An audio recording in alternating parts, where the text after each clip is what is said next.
হোটেলে ডেজার্ট কাউন্টারে চোখ গেলে মনে হয় কি না কি, কিন্তু ওরা কি কিছু আলাদা করে? না, যেগুলো নর্মাল আমরা খাই সেগুলোকে একটুখানি সাজিয়ে গুছিয়ে দেয়।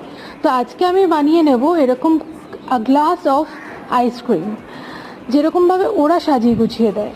তো দেখো, আমি একটা বাটারস্কচ আইসক্রিম নিয়েছি প্রথমে গ্লাসে, তারপরে ম্যাঙ্গো সিরাপ, তারপরে তালশাঁস এখন নতুন উঠেছে বাজারে, তালশাঁস দিয়ে দিয়েছি একটু কুচি করে কেটে, তারপর দিয়ে দিয়েছি ওরিও বিস্কিটস একটুখানি টুকরো করে, যাতে একটুখানি ক্রাঞ্চটা আসে, মন্দ লাগবে না। তারপরে দেখো, আমি আবার একটা লেয়ার আমি বাটারস্কচ আইসক্রিম দিলাম, এবং তারপর আমি কিছু ড্রাই ফ্রুটস দিয়ে দেবো, যেমন কিশমিশ আর কাজু বাদাম।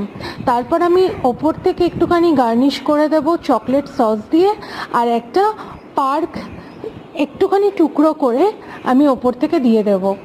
তো কেমন লাগলো আমাকে জানিও, আর চ্যানেলটাকে কিন্তু সাবস্ক্রাইব করে রেখো।